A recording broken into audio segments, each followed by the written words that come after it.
Appendicitis Maneuvers Made Easy. Hello everyone, welcome back to Prompt Review Academy.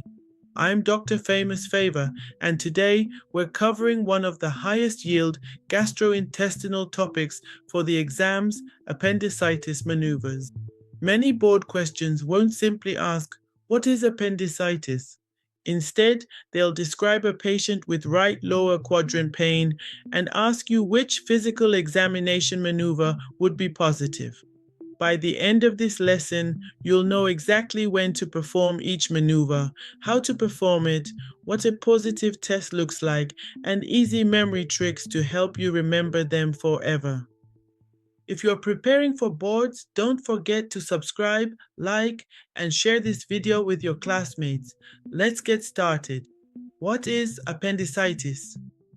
Appendicitis is inflammation of the appendix, most commonly caused by obstruction of the appendiceal lumen, usually from a fecalith. If untreated, it can progress to perforation, peritonitis, or sepsis.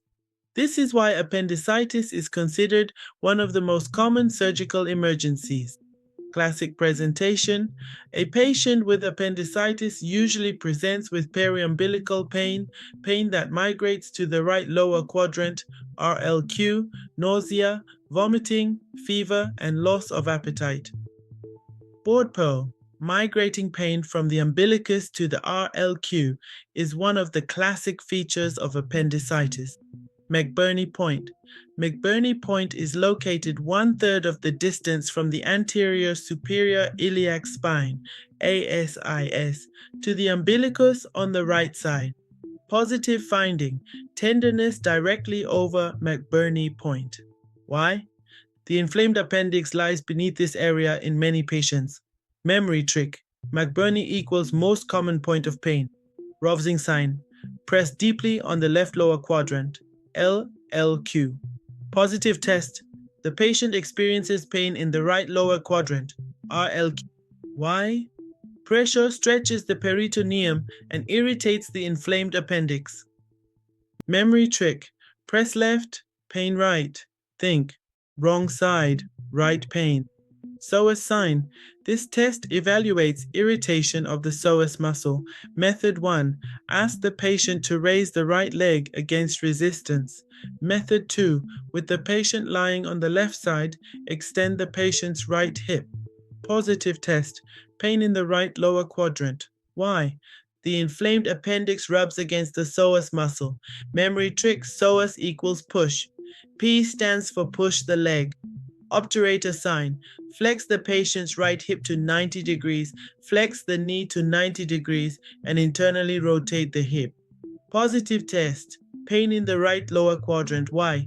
Internal rotation stretches the obturator internus muscle, irritating an inflamed pelvic appendix.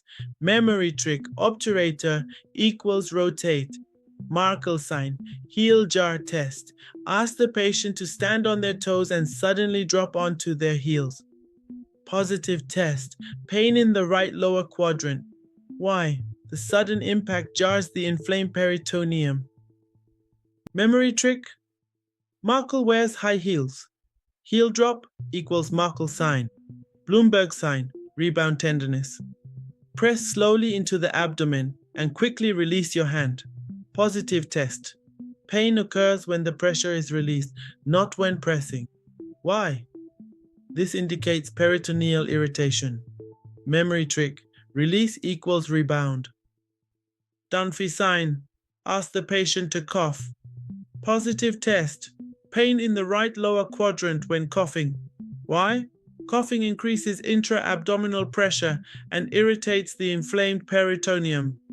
Memory trick: don't cough. Practice question: a 22-year-old man presents with fever, nausea, and pain migrating to the RLQ. Pressing on the LLQ causes RLQ pain. Which finding is demonstrated? The correct answer is C, Rovsing Sign. Today you learned the most important appendicitis maneuvers. Learn smart, study with purpose, pass with confidence.